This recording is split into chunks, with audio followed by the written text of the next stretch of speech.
पंजाब च पराली साड़न के मामलों के पिछले साल के नालों 30% इजाफा। कल एक दिन के 1842 मामले आए सामने। संगरूर बनया हुआ है हॉटस्पॉट।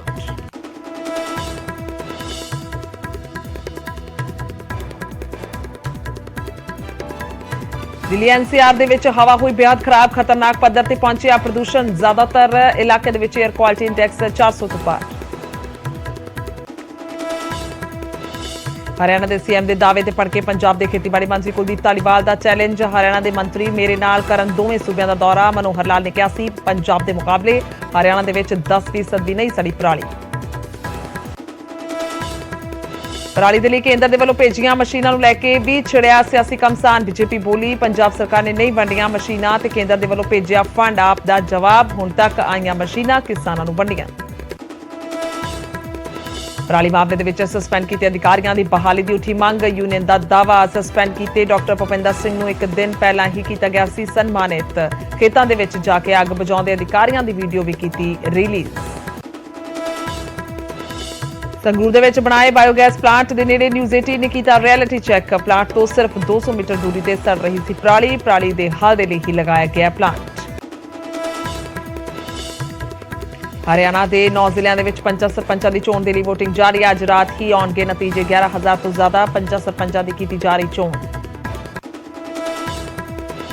विजिलेंस ने अमृतसर दे विच अपने ही इंस्पैक्टर नूं कीता गिरफ्तार। निगम दे विच काम करदे पति पत्नी के खिलाफ दर्ज मामले की कर रहा सी जांच। मंगे सन 5,000 रुपए। चंडीगढ़ की सुखना लेक दे विचों 6 साल के बच्चे की लाश मिलन दे नाल फैली सनसनी। नगन हालत दे विच मिली लाश। पुलिस बच्चे की शनाख्त करन च जुटी। पंजाब हरियाणा हाई कोर्ट नूं मिले 10 नवे जज। अदालत दे विच हुण कुल 66 जज। पहली बार महिला जजां की गिनती हुई 13। हुण ट्विटर ते ब्लू टिक लैण दे लई हर महीने देनी पवेगी $8 की फीस। ट्विटर के नवे मालक एलन मस्क ने किया ऐलान। ट्विटर ब्लू सबसक्रिप्शन तहत मिलणगे 4 फीचर। T20 वर्ल्ड कप दे विच भारत दा बांग्लादेश का अहम मुकाबला अज एडिलेड दे विच दोपहर 1:30 बजे शुरू होएगा मैच। लगातार पै रहे मींह दे नाल खेड विगड़न दा खदशा।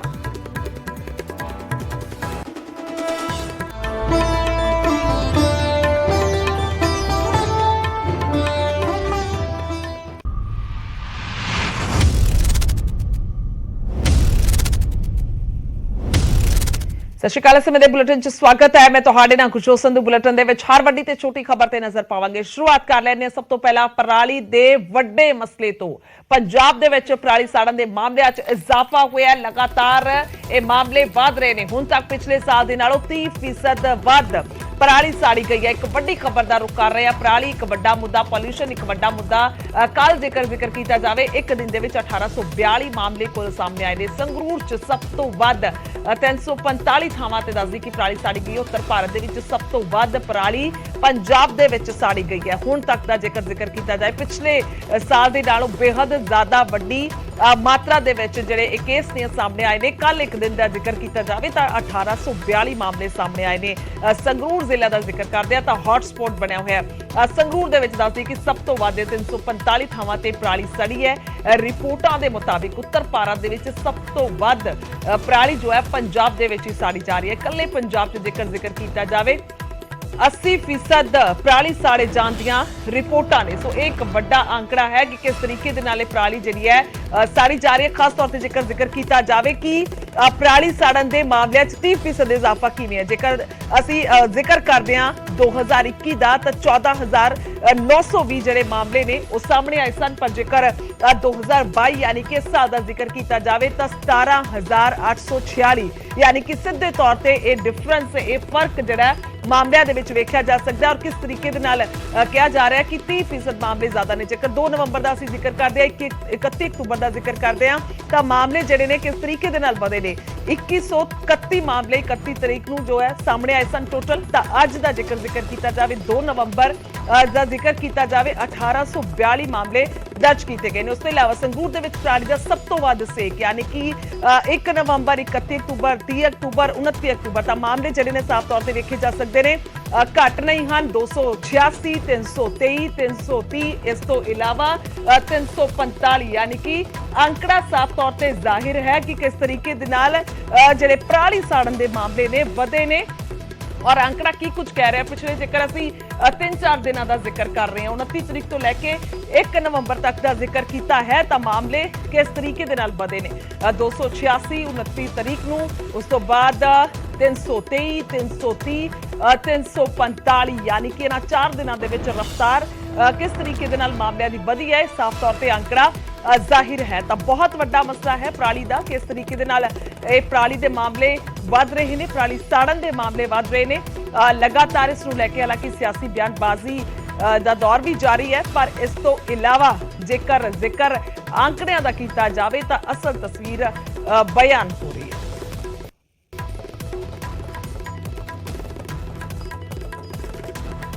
उधर दिल्ली एनसीआर दे विच हवा बेहद खराब हो गई है, खतरनाक पद्धर ते प्रदूषण पहुंच चुका है। दिल्ली दे ज्यादातर इलाकों दे विच दस्से कि एयर क्वालिटी इंडेक्स जो है वो 400 तो पार हो चुका है। तो यह भी वड्डी खबर है, भी वड्डा मसला है, खतरनाक पद्धर ते पहुंचिया प्रदूषण।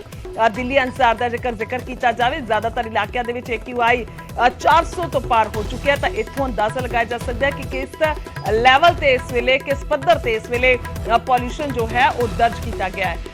नोएडा की जेकर जिक्र किया जाए, AQI दसदी कि 428 दर्ज किया गया, जो कि गंभीर कैटेगरी दे विच आउंदा है, रैड असीं इसनूं कह सकते हैं। गुरुग्राम दे विच AQI 364 दर्ज किया गया। तो यह आंकड़ा सीधे तौर पर अपने आप दे विच डराउंदा है, अपने आप दे विच खतरनाक है, अपने आप दे विच चिंताजनक है। तो तस्वीरां असीं तुहानूं दिखा पा रहे हैं, दिल्ली दियां ये लाइव तस्वीरां ने, इंडिया गेट। ये तस्वीर दे विच तुहानूं जरूर धुंधला नजर आ रहा होगा, धुंधला नजर आ रहा है। तो इत्थों अंदाजा लगता है कि अजे इन्नी ज्यादा धुंध या कह लीए कि धुंध हजे पैण ही नहीं लगी, क्योंकि उत्तर भारत का जिक्र किया जाए, ठंड जरूर हो गई है, पर धुंध जी है वो किते भी नहीं पैण लगी। तो ये जो तुहानूं धुंध दे वांग तस्वीर नजर आ रही है, या कह लीए कि धुंधला धुंधला सानूं इंडिया गेट नजर आ रहा है, तो पॉल्यूशन दा ओ सीधे तौर पर तस्वीर है। लोग इंडिया गेट ते सवेर वेले आउंदे ने, एक्सरसाइज करते हैं, रोजाना दी अपनी रूटीन जो हुंदी है, पर साफ तौर पर तस्वीर जो है पॉल्यूशन कित्थों तक वध चुका है, प्रदूषण का पद्धर कित्थों तक वध चुका है, ये तस्वीर साफ तौर पर जाहिर हो रही है। तो परेशान हो रहे हैं दिल्ली वासियों का जिक्र किया जाए, या हरियाणा वासियों का, या पंजाब वासियों का। हालांकि पॉल्यूशन सब दे लिए है, पर दिल्ली दे विच पॉल्यूशन जिहड़ा है वो हर बार हर साल एक वड्डी समस्या बन के आउंदा है।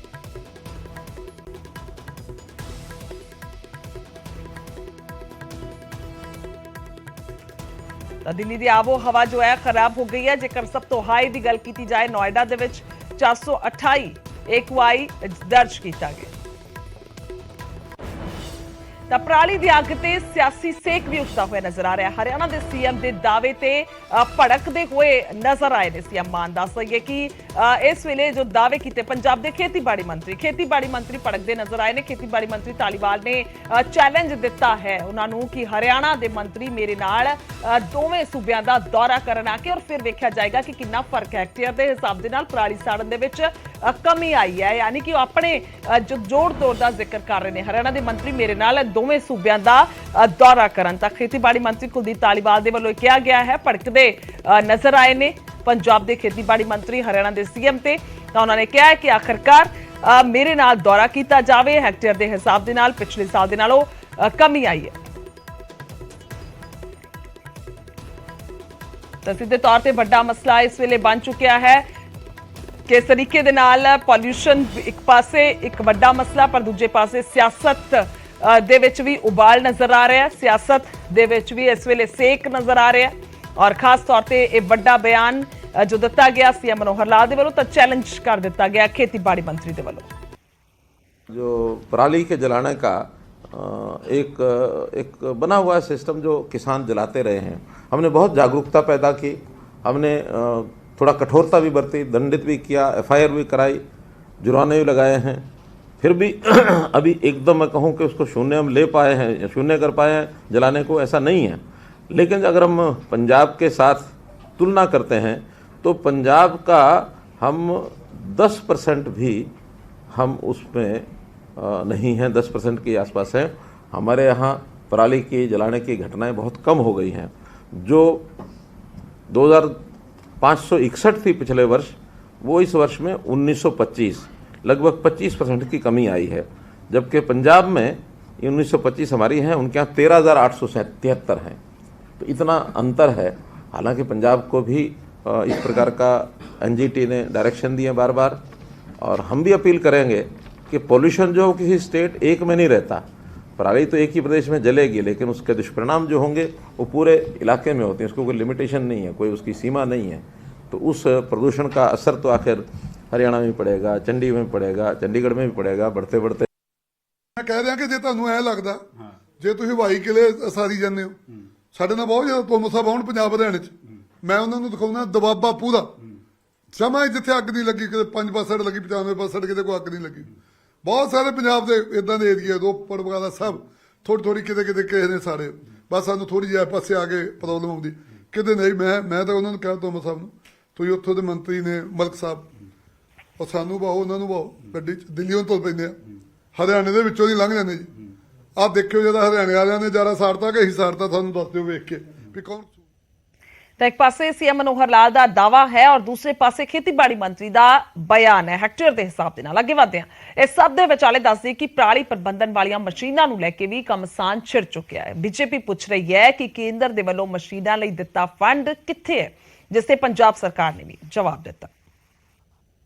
केंद्र दी नरेंद्र मोदी सरकार ने 1347 करोड़ पिछले पंचवर्षीय योजना च केवल पराली दी समस्या चों उत्तर भारत नूं गैस चैंबर तो बचाने वास्ते दिते।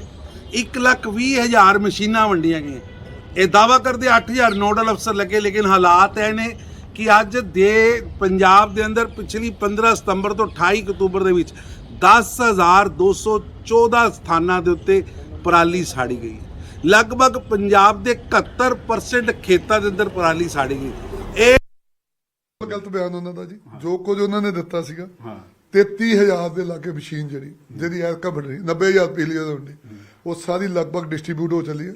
ਥੋੜੀਆਂ ਬਹੁਤੀਆਂ ਮਸ਼ੀਨਾਂ ਰਹਿ ਗਈਆਂ ਜਿਹੜੀਆਂ ਉਹ ਲਈ ਜਾਂਦੇ ਕਿਸਾਨ, ਜਿਹੜੀਆਂ ਰਜਿਸਟਰਡ ਹੋਈਆਂ ਸੀ, ਜਿਹੜੀਆਂ ਅਖਬਾਰਾਂ ਚ ਐਡਾਂ ਦਿੱਤੀਆਂ, ਆਨਲਾਈਨ ਰਜਿਸਟਰਡ ਹੋਈਆਂ, ਇੱਕ ਵੀ ਕੋਈ ਪੈਸਾ ਬਰਬਾਦ ਨਹੀਂ ਹੋ ਦਿੱਤਾ, ਕੋਈ ਘਪਲਾ ਨਹੀਂ ਹੋ ਦਿੱਤਾ, ਕੁਛ ਨਹੀਂ ਹੋ ਦਿੱਤਾ। ਪੂਰੀ ਸਖਤਾਈ ਕਰਕੇ ਮਤਲਬ ਜਿਹੜੀਆਂ ਮਸ਼ੀਨਾਂ ਬਣੀਆਂ। ਉਧਰ ਪਰਾਲੀ ਮਾਮਲੇ ਦੇ ਵਿੱਚ ਸਸਪੈਂਡ ਅਧਿਕਾਰੀਆਂ ਦਾ ਮਾਮਲਾ ਹੈ, ਇਹ ਵੀ ਪੱਕਦਾ ਜਾ ਰਿਹਾ। ਸਸਪੈਂਡ ਅਧਿਕਾਰੀਆਂ ਦੇ ਪੱਖ ਦੇ ਵਿੱਚ ਦੱਸਦੇ ਕਿ ਮੁਲਾਜ਼ਮ ਯੂਨੀਅਨ ਆਇਆ ਔਰ ਤਰਨਤਾਰਨ ਦੇ ਡੀਸੀ ਨੂੰ ਖੇਤੀਬਾੜੀ ਵਿਭਾਗ ਦੇ ਯੂਨੀਅਨ ਮੈਂਬਰ ਮਿਲੇ ਨੇ। ਡਾਕਟਰ ਭੁਪਿੰਦਰ ਸਿੰਘ ਤੇ ਹਰਪਾਲ ਸਿੰਘ ਦੀ ਬਹਾਲੀ ਦੀ ਮੰਗ ਕੀਤੀ ਗਈ ਹੈ। ਡਾਕਟਰ ਭੁਪਿੰਦਰ ਸਿੰਘ ਨੂੰ ਦੱਸਦੇ ਕਿ ਇੱਕ ਦਿਨ ਪਹਿਲਾਂ ਹੀ ਸਨਮਾਨਿਤ ਕੀਤਾ ਗਿਆ ਸੀ, ਅਗਲੇ ਦਿਨ ਖੇਤੀਬਾੜੀ ਮੰਤਰੀ ਨੇ ਸਸਪੈਂਡ ਕਰ ਦਿੱਤਾ। ਇਹ ਮੰਗ ਕੀਤੀ ਗਈ, ਇਹ ਦੱਸਿਆ ਗਿਆ ਜਾ ਕੇ ਅਧਿਕਾਰੀਆਂ ਦੀ ਖੇਤਾਂ ਦੇ ਵਿੱਚ ਵਿਚਲੀ ਜਿਹੜੀ ਵੀਡੀਓ ਹੈ ਉਹ ਵੀ ਸਾਹਮਣੇ ਆਈ ਹੈ। ਵੀਡੀਓ ਦੇ ਵਿੱਚ ਪਰਾਲੀ ਦੀ ਅੱਗ ਬੁਝਾਉਂਦੇ ਹੋਏ ਅਧਿਕਾਰੀ ਜਿਹੜੇ ਨੇ ਨਜ਼ਰ ਆ ਰਹੇ ਨੇ। ਤਾਂ ਦੱਸ ਦਈਏ ਕਿ ਸਖਤੀ ਕਰਦੇ ਹੋਏ ਅਧਿਕਾਰੀਆਂ ਤੇ 4 ਅਧਿਕਾਰੀਆਂ ਨੂੰ ਸਸਪੈਂਡ ਕੀਤਾ ਗਿਆ ਸੀ, ਜਿਸ ਤੋਂ ਬਾਅਦ ਇਹਨਾਂ ਦੀ ਬਹਾਲੀ ਦੀ ਮੰਗ ਤਾਂ ਉੱਠੀ ਰਹੀ ਹੈ, ਤਾਂ ਮੁੱਦਾ ਵੀ ਭਖਦਾ ਜਾ ਰਿਹਾ ਹੈ। ਦੇਖੋ ਜੀ, ਬਤੌਰ ਖੇਤੀ ਟੈਕਨੋਕ੍ਰੇਟਸ ਦੇ ਨੁਮਾਇੰਦੇ ਹੁੰਦੇ ਆ, ਸਾਡਾ ਫਰਜ਼ ਬਣਦਾ ਕਿ ਜਿਹੜੇ ਸਾਡੇ ਸਾਥੀਆਂ ਦੇ ਨਾਲ ਨਾਇਨਸਾਫੀ ਹੋਈ ਹੈ ਉਹਨਾਂ ਦੇ ਹੱਕ ਚਾਣ ਕੇ ਖਲੋਈਏ। ਤੇ ਅੱਜ ਇਸੇ ਲੜੀ ਦੇ ਤਹਿਤ ਅਸੀਂ ਇੱਥੇ ਤਰਨਤਾਰਨ ਜ਼ਿਲ੍ਹੇ ਦੇ ਵਿੱਚ ਆਪਣੇ ਉਹਨਾਂ 2 ਮਿਹਨਤੀ ਅਫਸਰਾਂ ਦੇ ਹੱਕ ਚਾਣ ਕੇ ਖਲੋਤੇ ਹਾਂ, ਜਿਨ੍ਹਾਂ ਨੂੰ ਬਿਨਾਂ ਕਿਸੇ ਕਸੂਰ ਦੇ ਸਰਕਾਰ ਵੱਲੋਂ ਮੁਅੱਤਲ ਕਰ ਦਿੱਤਾ ਗਿਆ। ਮੈਂ ਦੱਸਣਾ ਚਾਹੂੰਗਾ ਕਿ ਉਹ ਆਫੀਸਰਸ ਨੇ ਜਿਹੜੇ ਸਮੇਂ-ਸਮੇਂ 'ਤੇ ਸਨਮਾਨਿਤ ਵੀ ਹੁੰਦੇ ਰਹੇ। ਸਾਡੇ ਕੋਲ ਜੋ ਅਸੀਂ ਕੰਮ ਕਰ ਰਹੇ ਹਾਂ ਔਰ ਉਹਦੀ ਸਭ ਤੋਂ ਵੱਡੀ ਮੋਨੀਟਰਿੰਗ ਜਿਹੜੀ ਆ ਉਹ ਸਾਡੇ ਜ਼ਿਲ੍ਹੇ ਦੇ ਚੀਫ ਐਗਰੀਕਲਚਰ ਅਫਸਰ ਤੇ ਡੀਸੀ ਸਾਹਿਬ ਕਰਦੇ ਆ। ਤੇ ਡੀਸੀ ਸਾਹਿਬ ਭਲੀ ਭਾਂਤ ਜਾਣਦੇ ਆ ਵੀ ਫੀਲਡ ਦੇ ਵਿੱਚ ਕਿਹੜੇ ਬੰਦੇ ਕਿਹੜੇ ਆ ਕੰਮ ਕਰ ਰਹੇ ਆ। ਤੇ ਅੱਜ ਤਾਂ ਅਸੀਂ ਉਹਨਾਂ ਨੂੰ ਇਹ ਦੱਸ ਕੇ ਔਰ ਉਹਨਾਂ ਨੇ ਵੀ ਇਸ ਗੱਲ ਦੇ ਮਤਲਬ ਇਹ ਸਾਨੂੰ ਇਸ ਗੱਲ ਦੀ ਉਹਨਾਂ ਨੇ ਅਫਸੋਸ ਜ਼ਾਹਰ ਕੀਤਾ ਕਿ ਇਹ ਬੰਦੇ ਜਿਹੜੇ ਬਹੁਤ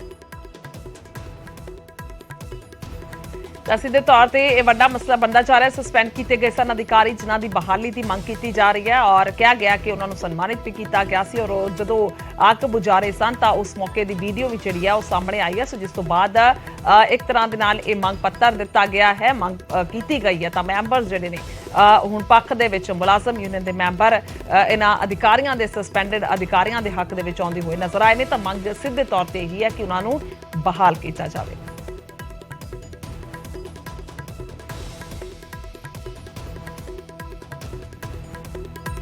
ਪਲਾਂਟ ਦੇ ਨੇੜੇ ਪਰਾਲੀ ਸੜਦੀ ਰਹੀ। ਸੰਗਰੂਰ ਦੇ ਵਿੱਚ ਨਿਊਜ਼ 18 ਦੇ ਵੱਲੋਂ ਰਿਐਲਿਟੀ ਚੈੱਕ ਕੀਤਾ ਗਿਆ ਤਾਂ ਪਲਾਂਟ ਦੇ 200 ਮੀਟਰ ਦੂਰ ਹੀ ਪਰਾਲੀ ਸਾੜੀ ਜਾ ਰਹੀ ਸੀ। ਛੋਟੇ ਕਿਸਾਨਾਂ ਦੀ ਦੱਸ ਦਈਏ ਕਿ ਨਹੀਂ ਪਰਾਲੀ ਚੁੱਕੀ ਜਾ ਰਹੀ। ਕਿਸਾਨਾਂ ਦਾ ਇਹ ਕਹਿਣਾ ਹੈ ਬਾਇਓਗੈਸ ਪਲਾਂਟ ਦਾ ਸਾਨੂੰ ਕੋਈ ਫਾਇਦਾ ਨਹੀਂ ਹੈ। ਕਿਸਾਨਾਂ ਦਾ ਕਹਿਣਾ ਦੱਸਦੇ ਕਿ ਇਸ ਮੌਕੇ ਤੇ ਪਹੁੰਚਿਆ ਹੈ, ਗਰਾਊਂਡ ਤੇ ਪਹੁੰਚਿਆ ਹੈ ਨਿਊਜ਼ 18, ਜਿਸ ਮੌਕੇ ਤੇ ਜਾ ਕੇ ਵੇਖਿਆ ਗਿਆ ਕਿ ਇੱਕ ਪਾਸੇ ਬਾਇਓਗੈਸ ਹੈ ਪਲਾਂਟ ਹੈ ਤਾਂ ਦੂਜੇ ਪਾਸੇ ਸਿਰਫ ਮਹਿਜ਼ 200 ਮੀਟਰ ਦੀ ਦੂਰੀ ਸੀ ਜਿੱਥੇ ਪਰਾਲੀ ਸਾੜੀ ਜਾ ਰਹੀ ਸੀ। ਜਦੋਂ ਗੱਲਬਾਤ ਕੀਤੀ ਗਈ, ਸਵਾਲ ਕੀਤਾ ਗਿਆ ਕਿਸਾਨਾਂ ਨੂੰ ਤਾਂ ਉਹਨਾਂ ਦਾ ਕਹਿਣਾ ਕਿ ਛੋਟੇ ਕਿਸਾਨਾਂ ਦੀ ਜਿਹੜੀ ਪਰਾਲੀ ਹੈ ਉਹ ਚੁੱਕੀ ਨਹੀਂ ਜਾ ਰਹੀ, ਪਲਾਂਟ ਦੇ ਲਈ ਚੁੱਕੀ ਨਹੀਂ ਜਾ ਰਹੀ, ਹੱਲ ਨਹੀਂ ਕੀਤਾ ਜਾ ਰਿਹਾ ਤਾਂ ਸਾਨੂੰ ਮਜਬੂਰਨ ਫਿਰ ਪਰਾਲੀ ਜਿਹੜੀ ਹੈ ਉਹ ਸਾੜਨੀ ਪੈ ਰਹੀ ਹੈ। ਤਾਂ ਤਸਵੀਰਾਂ ਮੌਕੇ ਦੀਆਂ ਵੀ ਸਾਹਮਣੇ ਆਈਆਂ।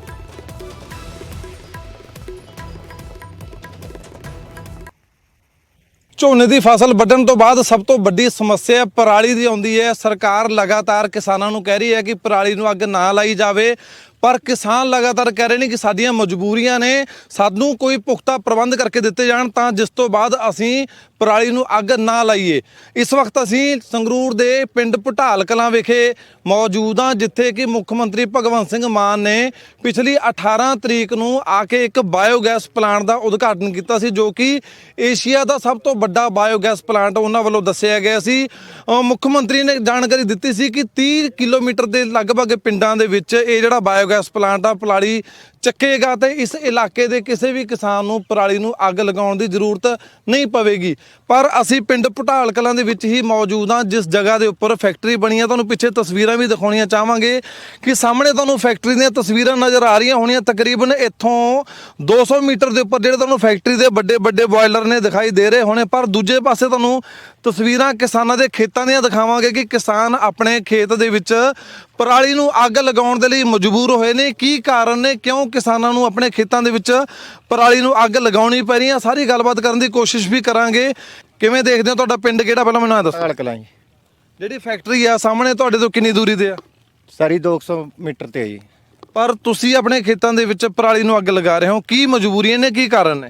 ਇਹਨਾਂ ਨੂੰ ਫੋਨ ਕਰਿਆ ਸੀ 3-4 ਦਿਨ ਹੋ ਗਏ, ਹਲੇ ਰੋਜ਼ ਕਹਿ ਦਿੰਦੇ ਨੇ ਵੀ 2-3 ਦਿਨ ਖੜ ਜਾਓ ਵੀ ਫੇਰ ਲੈ ਕੇ ਜਾਵਾਂਗੇ। ਇਸ ਪਿੰਡ ਦੀ ਗੱਲ ਕਰੀਏ ਤਾਂ ਤੁਹਾਡੇ ਪਿੰਡ ਦੇ ਕਿੰਨੇ ਕੁ ਕਿਸਾਨ ਨੇ ਤੇ ਕਿੰਨੀ ਕੁ ਜ਼ਿਆਦਾ ਇਹਨਾਂ ਨੇ ਇੱਥੋਂ ਪਰਾਲੀ ਚੱਕੀ ਆ? ਉਰਾਂ ਤੋਂ ਵੱਧ ਜੀ ਸਾਰੀ ਆਪਣਾ 50 ਕਿੱਲਿਆਂ ਦੀ ਚੱਕੀ ਹੋਣੀ ਹੈ ਰੋਡ ਦੇ ਉੱਪਰੋਂ। ਬਾਕੀ ਸਾਰੇ ਕਿਸਾਨਾਂ ਨੇ ਅੱਕ ਕੇ ਅੱਗ ਲਾਈ ਹੈ। ਇਹ ਤਾਂ ਸਾਬਕਾ ਮੰਤਰੀ ਸੁੰਦਰ ਸ਼ਾਮ ਅਰੋੜਾ ਨੂੰ ਲੈ ਕੇ ਵੱਡੀ ਖਬਰ ਆ ਰਹੀ ਹੈ। ਸੁੰਦਰ ਸ਼ਾਮ ਅਰੋੜਾ ਦੀਆਂ ਮੁਸ਼ਕਿਲਾਂ ਵੱਧ ਚੁੱਕੀਆਂ ਨੇ, ਵੱਧਦੀਆਂ ਹੋਈਆਂ ਨਜ਼ਰ ਆ ਰਹੀਆਂ ਨੇ। ਕੋਡੀਆਂ ਦੇ ਭਾਅ ਜ਼ਮੀਨ ਦੀ ਜੋ ਵੇਚੀ ਗਈ ਹੈ ਉਸ ਦੀ ਜਾਂਚ ਸ਼ੁਰੂ ਹੋਈ ਹੈ। ਵਿਜੀਲੈਂਸ ਨੇ ਦੱਸ ਦਈਏ ਕਿ 2 ਕੰਪਨੀਆਂ ਦਾ ਰਿਕਾਰਡ ਜੁਟਾ ਲਿਆ। ਜੋ ਇਸ ਵੇਲੇ ਦੀ ਵੱਡੀ ਖਬਰ ਸਾਹਮਣੇ ਆ ਰਹੀ ਹੈ, ਦੋਹਾਂ ਕੰਪਨੀਆਂ ਨੂੰ ਜ਼ਮੀਨ ਜੋ ਹੈ ਵੇਚੀ ਗਈ ਸੀ ਤਾਂ ਮੋਹਾਲੀ ਦੇ ਇੰਡਸਟਰੀਅਲ ਏਰੀਆ ਫੇਜ਼ 9 ਦੀ ਦੱਸ ਦਈਏ ਕਿ ਇਹ ਜ਼ਮੀਨ ਜੋ ਹੈ ਵੇਚੀ ਗਈ, ਯਾਨੀ ਕਿ ਸਿੱਧੇ ਤੌਰ ਤੇ ਜੋ ਜਾਂਚ ਕੀਤੀ ਜਾਣੀ ਸੀ ਤਾਂ ਉਸ ਨੂੰ ਲੈ ਕੇ ਇਹ ਵੱਡਾ ਮਸਲਾ ਉਸ ਵੇਲੇ ਹੀ ਬਣਿਆ ਸੀ, ਜਿਸ ਵੇਲੇ ਪੁੱਛਗਿੱਛ ਦੇ ਲਈ 2 ਵਾਰ ਬੁਲਾਇਆ ਗਿਆ ਸੀ। ਤਾਂ ਹੁਣ ਇਹ ਜਾਣਕਾਰੀ ਆ ਰਹੀ ਕਿ ਦੋਹਾਂ ਕੰਪਨੀਆਂ ਨੂੰ ਇਹ ਜ਼ਮੀਨ ਜੋ ਹੈ ਉਹ ਵੇਚੀ ਗਈ ਸੀ, ਯਾਨੀ ਕਿ ਸਿੱਧੇ ਤੌਰ ਤੇ ਜੇਕਰ ਸੌਖੀ ਭਾਸ਼ਾ ਚ ਅਸੀਂ ਜ਼ਿਕਰ ਕਰੀਏ ਤਾਂ ਫਿਰ ਸਬੂਤ ਜਿਹੜੇ ਨੇ ਵਿਜੀਲੈਂਸ ਜੁਟਾਉਣ ਲੱਗ ਪਈ ਹੈ। ਤਾਂ ਸਬੂਤ ਸਾਹਮਣੇ ਆਉਂਦੇ ਨਜ਼ਰ ਆ ਰਹੇ ਨੇ। ਮਨੋਜ ਰਾਠੀ ਦੀ ਫੋਨ ਲਾਈਨ ਤੇ। ਮਨੋਜ, ਕੀ ਕੁਝ ਹੈ ਸਭ ਤੋਂ ਪਹਿਲਾਂ ਮੁੱਢਲੀ ਜਾਣਕਾਰੀ? ਦੇਖੋ ਗੁਰਜੋਤ, ਜਿਹੜੀ ਵੀ ਇਨਕੁਆਇਰੀ ਚੱਲ ਰਹੀ ਸੀਗੀ, ਜਿਹੜੇ ਸੁੰਦਰ ਸ਼ਾਮ ਅਰੋੜਾ ਨੂੰ ਬੁਲਾਇਆ ਗਿਆ ਸੀਗਾ ਕਿਤੇ 14 ਤਰੀਕ ਨੂੰ, ਜਿਸ ਦਿਨ ਉੱਥੇ ਪਹੁੰਚੇ ਸੀ AIG ਨੂੰ ਰਿਸ਼ਵਤ ਦੇਣ ਪਹੁੰਚੇ ਸੀ, ਸੇਮ ਡੇ ਜਦ ਇਹ ਬੁਲਾਇਆ ਗਿਆ ਸੀਗਾ ਤਾਂ ਇਹਦੇ ਬਾਰੇ, ਕਿਉਂਕਿ ਜਦੋਂ ਇੰਡਸਟਰੀ ਮਿਨਿਸਟਰ ਸੀਗੇ ਕਾਂਗਰਸ ਦੇ ਟਾਈਮ 'ਚ, ਤਾਂ 2 ਕੰਪਨੀਆਂ ਦਾ ਨਾਂ ਸਾਹਮਣੇ ਆ ਰਿਹਾ ਸੀਗਾ ਕਿ ਉਹਨਾਂ ਨੂੰ ਕਾਫੀ ਪ੍ਰੋਫਿਟ ਦਿੱਤਾ ਗਿਆ ਤੇ ਕਾਫੀ ਸਸਤੇ ਰੇਟ 'ਚ ਇਹ ਜਿਹੜੀ ਇੰਡਸਟਰੀਅਲ ਪਲਾਟਸ ਨੇ, ਮੋਹਾਲੀ ਦੇ ਵੀ ਨੇ ਜਿਹੜਾ ਇੰਡਸਟਰੀਅਲ ਏਰੀਆ ਹੈ ਉੱਥੇ ਜਿਹੜੇ ਪਲਾਟਸ ਨੇ ਉਹ ਕਾਫੀ ਸਸਤੇ ਰੇਟ ਤੇ ਦਿੱਤੇ ਗਏ ਨੇ। 2 ਕੰਪਨੀਆਂ ਦਾ ਨਾਮ ਸਾਹਮਣੇ ਆਇਆ ਸੀਗਾ, ਜਿਹਦੀ ਸ਼ਿਕਾਇਤ ਵੀ ਵਿਜੀਲੈਂਸ ਨੂੰ ਦਿੱਤੀ ਗਈ ਸੀ ਲਗਾਤਾਰ। ਉਸ ਟਾਈਮ ਦੀ ਚੱਲ ਰਹੀ ਸ਼ਿਕਾਇਤ, ਹਾਲਾਂਕਿ ਹੁਣ ਜਦ ਸਰਕਾਰ ਚੇਂਜ ਹੋਈ ਔਰ ਉਸ ਤੋਂ ਬਾਅਦ ਦੁਬਾਰਾ ਤੋਂ ਵਿਜੀਲੈਂਸ ਦੀ ਜਿਹੜੀ ਇਨਕੁਆਇਰੀ ਤੇਜ਼ ਹੋਈ ਤਾਂ ਇਹ ਕਈ ਚੀਜ਼ਾਂ ਸਾਹਮਣੇ ਆਈ ਕਿ ਆਖਿਰ ਕਿਉਂ ਦਿੱਤਾ ਗਿਆ, ਕਿਆ ਰੀਜ਼ਨ ਸੀਗੇ। ਇਹਦੀ ਸਾਰੀ ਇਨਕੁਆਇਰੀ ਜਿਹੜੀ ਹੈ ਉਹ ਵਿਜੀਲੈਂਸ ਡਿਪਾਰਟਮੈਂਟ ਕਰ ਰਿਹਾ ਸੀਗਾ। ਲੇਕਿਨ ਜਦ ਬੀਤੀ 14 ਤਰੀਕ ਨੂੰ ਇਹਨੂੰ ਬੁਲਾਇਆ ਗਿਆ ਸੀਗਾ ਤੇ ਪੁੱਛਗਿੱਛ ਇਹਦੇ ਬਾਰੇ ਵੀ ਹੋਈ ਸੀ, ਲੇਕਿਨ ਜ਼ਿਆਦਾ ਜਿਹੜੇ ਕੁਐਸਚਨਸ ਦੇ ਜਿਹੜੇ ਸਹੀ ਆਨਸਰ ਉਹ ਨਹੀਂ ਦੇ ਪਾਏ। ਸੇਮ ਡੇ ਉਸੇ ਦਿਨ AIG ਜਿਹੜੇ ਮਨਮੋਹਨ ਸਿੰਘ ਨੇ, ਜਿਹੜੀ ਪੂਰੇ ਕੇਸ ਦੀ ਇਨਕੁਆਇਰੀ ਕਰ ਰਹੇ ਨੇ, ਪੂਰੇ ਇਨਵੈਸਟੀਗੇਸ਼ਨ ਕਰ ਰਹੇ, ਉਹਦੇ ਘਰ ਵੀ ਪਹੁੰਚਦੇ ਆ ਕਿ 1 ਕਰੋੜ ਦੀ ਆਫਰ ਵੀ ਦਿੱਤੀ ਜਾਂਦੀ ਹੈ। ਸਾਰਾ ਤੁਹਾਨੂੰ ਯਾਦ ਹੋਣਾ, ਅਸੀਂ ਲਗਾਤਾਰ ਕਵਰੇਜ ਕੀਤੀ ਹੈ। 1 ਕਰੋੜ ਦੀ ਰਿਸ਼ਵਤ ਦਿੱਤੀ ਸੀ ਤੇ ਦੂਜੇ ਦਿਨ ਜਾ ਕੇ 50 ਲੱਖ ਰੁਪਏ ਦਿੰਦੇ ਹੋਏ ਇਹਨਾਂ ਨੂੰ ਰੰਗੇ ਹੱਥੀਂ ਫੜ ਲਿਆ ਸੀਗਾ ਤੇ ਇਹਨਾਂ ਤੇ ਮਾਮਲਾ ਵੀ ਦਰਜ ਹੋਇਆ ਸੀਗਾ ਜਿਹੜੇ ਵੀ ਸੈਕਸ਼ਨਸ ਨੇ।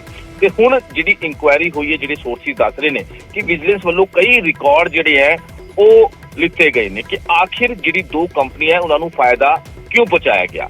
ਉਹਨਾਂ ਦੇ ਕੋਈ ਰਿਸ਼ਤੇਦਾਰੀ ਦੇ ਵਿੱਚ ਸਾਹਮਣੇ ਆ ਰਹੀ ਹੈ ਜਾਂ ਫਿਰ ਕਿਸ ਤਰ੍ਹਾਂ ਦਾ ਕੋਈ ਬੈਨੀਫਿਟ ਸਾਹਮਣੇ ਆ ਰਿਹਾ, ਇਹ ਸਾਰੀ ਚੀਜ਼ਾਂ ਦਾ, ਕਿਉਂਕਿ ਇਹ ਵੀ ਜਿਹੜੇ ਸੋਰਸਿਸ ਦੱਸ ਰਹੇ ਨੇ ਕਿ ਸੁੰਦਰ ਸ਼ਾਮ ਅਰੋੜਾ ਦੇ ਕੋਈ ਰਿਲੇਟਿਵ ਵੀ ਇਹਦੇ ਵਿੱਚ ਸ਼ਾਮਿਲ ਹੋ ਸਕਦੇ ਨੇ।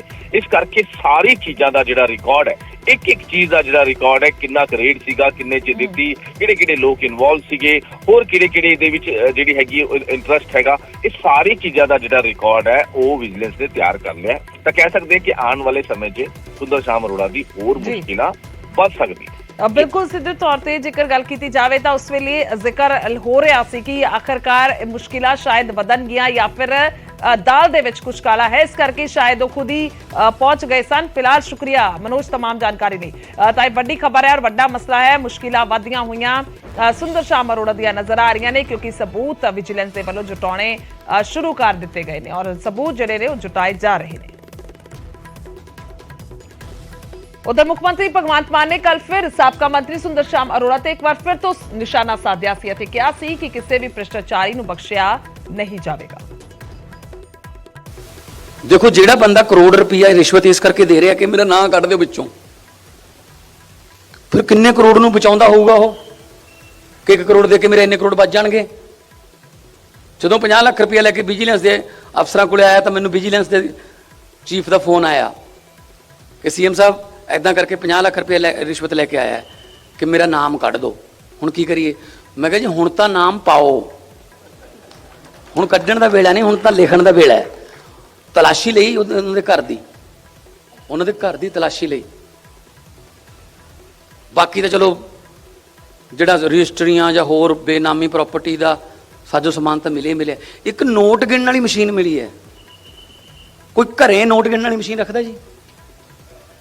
घरे नोट गिणन वाली मशीन रखदा कोई? ਜਾਂ ਤਾਂ बैंक ਕੋਲੇ ਹੁੰਦੀ ਹੈ ਜਾਂ ਫਿਰ ਜਿਹੜਿਆਂ ਨੇ ਬੈਂਕਾਂ ਲੁੱਟੀਆਂ ਨੇ ਜਾਂ ਲੋਕ ਲੁੱਟੇ ਨੇ ਉਹਨਾਂ ਕੋਲੇ ਹੁੰਦੀ ਹੈ। इस न्यूज़ हेडलाइंस के प्रायोजक कैनेडा दे पीआर ਲਈ अप्लाई करो बिना आइल्स ਦੇ high success rate government approved the yellow leaf.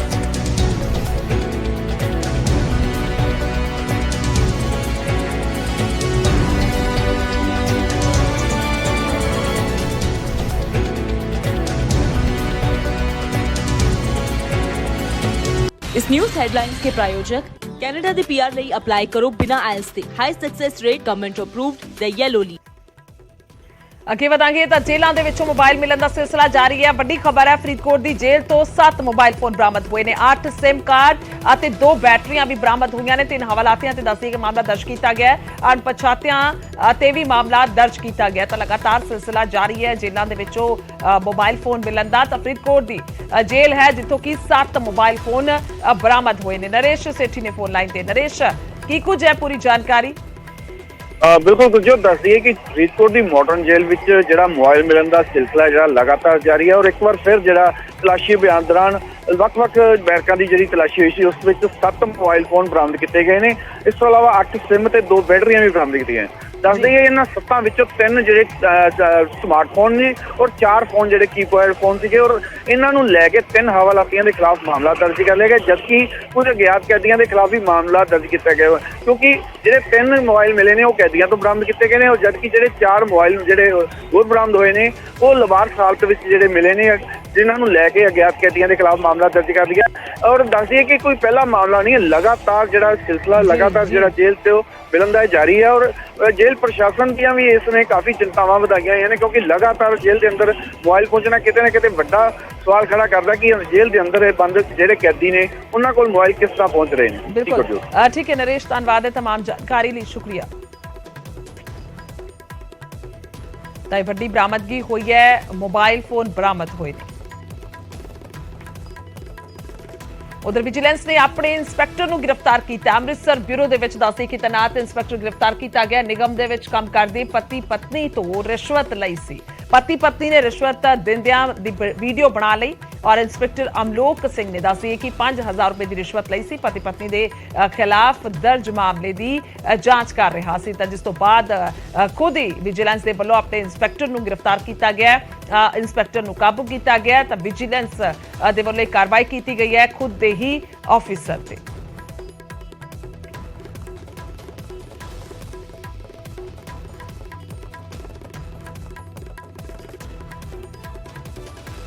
ਉਧਰ ਸੁਖਨਾ ਲੇਕ ਦੇ ਵਿੱਚ ਬੱਚੇ ਦੀ ਲਾਸ਼ ਮਿਲੀ ਹੈ। ਚੰਡੀਗੜ੍ਹ ਦੀ ਸੁਖਨਾ ਲੇਕ ਹੈ ਜਿੱਥੋਂ ਕਿ 6 ਸਾਲਾ ਬੱਚੇ ਦੀ ਲਾਸ਼ ਬਰਾਮਦ ਹੋਈ ਹੈ। ਨਗਨ ਹਾਲਤ ਦੇ ਵਿੱਚ ਬੱਚੇ ਦੀ ਜਿਹੜੀ ਲਾਸ਼ ਹੈ ਉਹ ਬਰਾਮਦ ਹੋਈ ਹੈ। ਫਿਲਹਾਲ ਬੱਚੇ ਦੀ ਪਛਾਣ ਨਹੀਂ ਹੋ ਸਕੀ। ਮੋਰਚਰੀ ਦੇ ਵਿੱਚ ਦੱਸਦੇ ਕਿ ਬੱਚੇ ਦੀ ਲਾਸ਼ ਨੂੰ ਰਖਵਾ ਦਿੱਤਾ ਗਿਆ ਹੈ। ਹਾਲਾਂਕਿ ਇਹ ਕੌਣ ਹੈ, ਕਿਸ ਦਾ ਬੱਚਾ ਹੈ, ਕਿਉਂ ਅਜਿਹਾ ਕਿਸਨੇ ਕੀਤਾ, ਇਸ ਬਾਰੇ ਅਜੇ ਕੁਝ ਵੀ ਖੁਲਾਸਾ ਨਹੀਂ ਹੋਇਆ। ਜ਼ਿਕਰਯੋਗ ਹੈ ਕਿ ਪਿਛਲੇ ਦਿਨਾਂ ਦੇ ਵਿੱਚ ਇੱਕ ਲੜਕੀ ਦੀ ਵੀ ਲਾਸ਼ ਬਰਾਮਦ ਹੋਈ ਸੀ, ਜਿਸ ਤੋਂ ਬਾਅਦ ਪੁਲਿਸ ਨੇ ਖੁਲਾਸਾ ਕੀਤਾ ਸੀ ਕਿ ਉਸਦੇ ਹੀ ਬॉयਫ੍ਰੈਂਡ ਨੇ ਉਸਨੂੰ ਮਾਰ ਦਿੱਤਾ ਸੀ ਚੁੰਨੀ ਦੇ ਨਾਲ ਗਲਾ ਘੋਟ ਕੇ, ਤਾਂ ਜਿਸ ਤੋਂ ਬਾਅਦ ਹੁਣ ਇਹ ਬੱਚੇ ਦੀ ਲਾਸ਼ ਵੀ ਬਰਾਮਦ ਹੋਈ ਹੈ। ਮਨੋਜ ਰਾਠੀ ਨੇ ਫੋਨ ਲਾਈਨ ਤੇ। ਮਨੋਜ, ਕੀ ਕੁਝ ਜਾਣਕਾਰੀ ਜੋ ਇਹ ਬੱਚੇ ਦੀ ਲਾਸ਼ ਬਰਾਮਦ ਹੋਈ ਹੈ, ਹੁਣ ਤੱਕ ਪੁਲਿਸ ਦੇ ਕੋਲ ਕੀ ਕੁਝ ਕੋਈ ਸਬੂਤ ਮਿਲਿਆ ਹੈ, ਪਹੁੰਚਿਆ ਹੈ?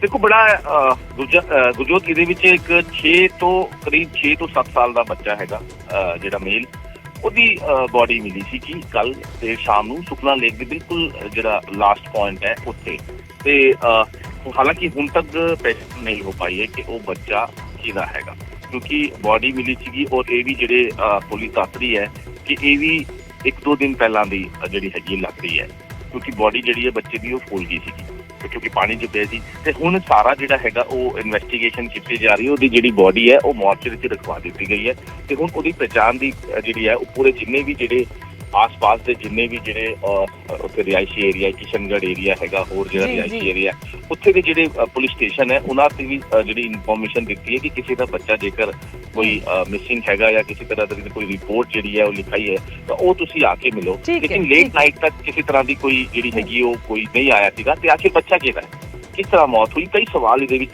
ਹੋਏ ਨੇ। ਇਹ ਸਾਰੀ ਇਨਵੈਸਟੀਗੇਸ਼ਨ ਕੀਤੀ ਜਾ ਰਹੀ ਹੈ। ਠੀਕ ਹੈ ਮਨੋਜ, ਧੰਨਵਾਦ ਹੈ तमाम ਜਾਣਕਾਰੀ ਲਈ। ਤਾਂ ਅਜੇ ਇਨਵੈਸਟੀਗੇਸ਼ਨ ਦਾ ਪਾਰਟ ਹੈ ਕੌਣ ਹੈ ਬੱਚਾ, ਪਰ ਪਛਾਣ ਦੇ ਲਈ ਸਾਰੇ ਇਲਾਕਿਆਂ ਦੇ ਵਿੱਚ ਵੱਖੋ-ਵੱਖ ਦੱਸ ਦਿੱਤਾ ਗਿਆ ਪੁਲਿਸ ਦੇ ਵੱਲੋਂ।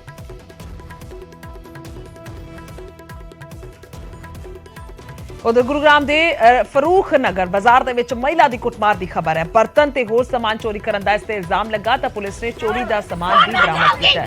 ਲੋਕਾਂ ਨੇ ਮੌਕੇ ਤੇ ਮਹਿਲਾ ਦੀ ਕੁੱਟਮਾਰ ਦੀ ਵੀਡੀਓ ਸਾਹਮਣੇ ਆਈ ਹੈ ਕਿ ਕਿਸ ਤਰੀਕੇ ਦੇ ਨਾਲ ਮਹਿਲਾ ਨੂੰ ਕੁੱਟਿਆ ਜਾ ਰਿਹਾ ਹੈ।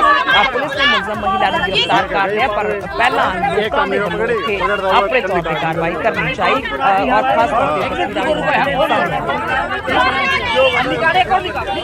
ਤਸਵੀਰਾਂ ਸਾਹਮਣੇ ਆਈਆਂ ਨੇ ਕਿ ਇਸ ਤਰੀਕੇ ਦੇ ਨਾਲ ਲੋਕਾਂ ਦੇ ਵੱਲੋਂ ਇੱਥੇ ਕੁੱਟਮਾਰ ਕੀਤੀ ਜਾ ਰਹੀ ਹੈ, ਖਿੱਚੂ ਹੋ ਰਹੀ ਹੈ ਮਹਿਲਾ ਦੇ ਨਾਲ, ਚੋਰੀ ਦਾ ਇਲਜ਼ਾਮ ਹੈ। ਗੁਰੂਗ੍ਰਾਮ ਦੀਆਂ ਤਸਵੀਰਾਂ ਨੇ ਬਰਤਨ ਤੇ ਸਮਾਨ ਚੋਰੀ ਕਰਨ ਦਾ ਇਲਜ਼ਾਮ ਲੱਗਾ, ਜਿਸ ਤੋਂ ਬਾਅਦ ਕੁੱਟਮਾਰ ਕੀਤੀ ਗਈ ਔਰ ਪੁਲਿਸ ਨੇ ਚੋਰੀ ਦਾ ਸਮਾਨ ਵੀ ਬਰਾਮਦ ਕੀਤਾ, ਯਾਨੀ ਕਿ ਸਬੂਤ ਵੀ ਮਿਲ ਚੁੱਕੇ ਨੇ ਕਿ ਚੋਰੀ ਕੀਤੀ ਗਈ ਹੈ।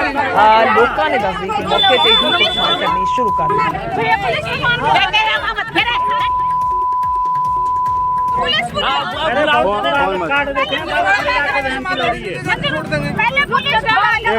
नंबर पे कर देना फोन। हेलो, ये बालक निकल जाएंगे। अरे भाई घर में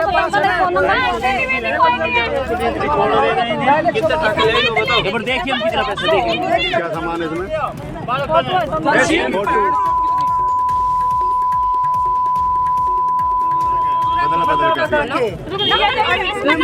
ऐसे रहने दो। हाँ वीडियो बना लियो, कोई